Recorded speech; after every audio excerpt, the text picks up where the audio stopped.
Hey, what's up everyone, this is White Pointer, and in this video I'm going to be exploring some video game history again to cover something fascinating that I've only just recently discovered myself regarding Super Mario Maker. Everyone knows how much fun Super Mario Maker is, but the idea has been around probably longer than you may have realised. Let's dig into it. Super Mario Maker was probably the definitive game for the Wii U, that killer app that showed exactly what the hardware could do. While the Wii U had plenty of good games, most of them at best didn't do much with a unique gamepad, and some even totally ignored it. However, it's pretty hard to imagine Super Mario Maker working as a concept without that touchscreen. The game was amazingly successful and eventually spawned a port to the 3DS and a true sequel on the Switch, but it may surprise you to learn that Nintendo at least had the idea of being able to make and edit Mario courses as far back as 1994. Yes, that's right, back in the days of the Super Nintendo.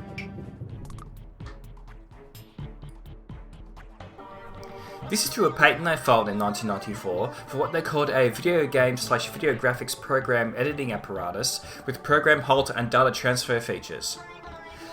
That's kind of a mouthful, and I'll provide a link to the patent in the video description. In the rather lengthy document, it describes a video graphics/video game fabricating system that consists of a video game device that's pretty much a computer, able to accept floppy disks and a variety of peripherals, such as game controllers, a modem, a keyboard and mouse, and a special cartridge that contains the model video game. The system then allows the player to modify any of the game's moving objects, background screens, music or sound effects after stopping the game at a specific moment to invoke an editor. The player then selects the object they want to alter, and a further set of icons appear that provide choices for what the user can actually do with it. The patent states that the model video game can be readily modified to such an extent it appears to be a completely new game. It's all structured to be easy for the user to make their desired edits. It then allows the user to save their edits and even transfer their creation over a telephone line using a modem to be stored in a central server where others can download it. The various diagrams that are provided within the patent show an example application they call Mario Factory that demonstrates how the user can manipulate a classic Mario Bros. Level with a variety of different tools. I'll show you some of the diagrams now, but you should check out the patent yourself to see all of them.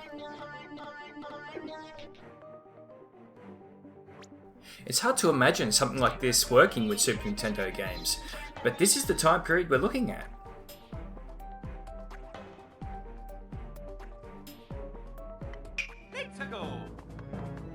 That all sounds pretty familiar, doesn't it? Although this patent describes a system that's heavily controlled by hardware, the resemblance to Super Mario Maker is practically dead on. Obviously, that patent was never actually used. However, Super Mario Maker itself originally started life as a set of tools created purely for internal use at Nintendo, but a team presented it to senior producer Takashi Tezuka with the idea to turn it into an actual game, as they were having a lot of fun with it. Tezuka was a long-time Nintendo employee since the 80s, having worked on many Nintendo games, from Super Mario Bros. To The Legend of Zelda: A Link to the Past, to Star Fox 64 to Animal Crossing. He had recently been thinking of using the Wii U's gamepad to create a follow-up to the SNES title Mario Paint, and had been trying to figure out a way to make it work. Interestingly enough though, the original Mario Paint is not a title that's on his very long resume. When he saw the pitch from the Tools team though, he realised that concept would have a much wider appeal, as he told Polygon this. They brought the idea to me thinking it would be a great game idea because they had so much fun with it. There are lots of drawing utilities in the world, but does everybody like drawing? Not necessarily. In order to make a course, all you have to do is put different parts together. It's not as difficult or out of reach as drawing is. Instead of creating another Mario Paint, when I saw this course editor, I was inspired to bring the fun of Mario Paint into this course editor to make something fun and creative for people to enjoy. We think this is a game that will showcase people's sense of imagination. Seeing the courses made by players made us realise it had much more potential than even we imagined. Super Mario Maker ended up being developed by a team coming from many different groups within Nintendo, with Tezuka as producer, though it was directed by relative newcomer Yosuke Ishino. It was initially only called Mario Maker when the game was first shown at E3 2014, but by the following year, they felt like it had powered up, much like Mario himself does in his games, so they decided to call it Super Mario Maker. They also felt it better reflected the idea of the game, as they feared simply calling it Mario Maker may have implied that users could make stuff from any Mario game. Congratulations! So there you go, there's a really fascinating piece of trivia for you. Who would have known that Nintendo were thinking of doing something like Super Mario Maker that long ago? You learn something new every day. I just want to quickly add that the footage of Super Mario Maker you've seen in this video is actually my daughter making the level for me, as she likes to do.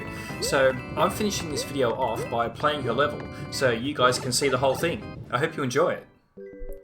Do you have any requests for me to cover anything specific related to video game history? Drop me some comments with some suggestions below, and I'll do my best to cover anything that's interesting. Give me a thumbs up if you like this video too. Don't forget to subscribe to stay up to date with my content. Thanks for watching!